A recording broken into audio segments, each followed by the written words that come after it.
Welcome to Note Cooking Studio. Welcome to our little kitchen family. We are so happy you are here at Note Cooking Studio. We believe that every delicious meal begins with love, creativity, and a passion for whatever. চলুন চলে যাওয়া যাক এবার আমাদের আজকের রেসিপিতে। আজকের রেসিপিটি খুবই সোজা, আপনারা দেখতে পাচ্ছেন অলরেডি চিকেন ঝাল রোস্টের জন্য চিকেন প্রিপেয়ার করা হচ্ছে।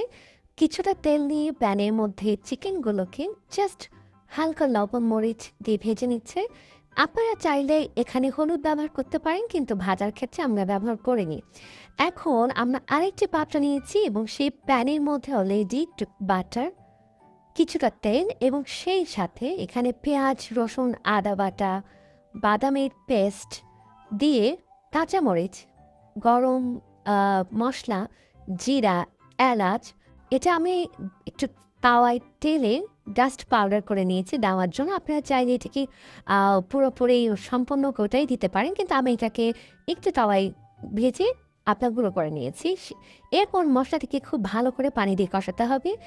আপনারা এই রান্নায় চাইলে পানি এবং দুধ দুটোই দিতে পারেন। আমি এখানে দুধ এবং টক দই, যেটা ফাটানো টক দই, এটাকে খুব ভালো করে ফেটিয়ে মানে পানিটাকে ছেঁকে আমি এই টক দইটা এই রান্নায় ব্যবহার করেছি। মশলা কষাতে কষাতে যখন শুকিয়ে আসবে, এখন যেভাবে দেখছেন স্ক্রিনে, যখন মশলাটা খুব ভালোভাবে কষানো হবে, আমি অলরেডি এটা অনেকটা টাইম নিয়ে কষিয়েছি, ভিডিও বড় হয়ে যাচ্ছে যেন আমি একটু শর্ট করে দেখানোর চেষ্টা করছি। যখন প্রপার ওয়েতে কষানো হয়ে যাবে, তখন ভাজা যে চিকেনগুলো ছিল সেগুলো এই মশলায় দিতে হবে। একটি কথা সবাইকে মনে রাখতে হবে, যখন আপনার চিকেন রোস্ট রান্না করবেন অবশ্যই চিকেনটাকে আগে ভালোভাবে ভেজে নেবেন। অনেকেই না ভেজেও চিকেন রোস্ট বানায়, সেটিও খারাপ হয় না, কিন্তু আমি প্রেফার করি চিকেন রোস্ট বানানোর আগে চিকেনটাকে সবসময় একটু তেলে ভালো করে ভেজে নিতে। কারণ আপনি যখন চিকেনটা ভেজে নেবেন সেটা অলমোস্ট 80% কুক হয়ে যায়, 80 হলো 70% কুক হয়।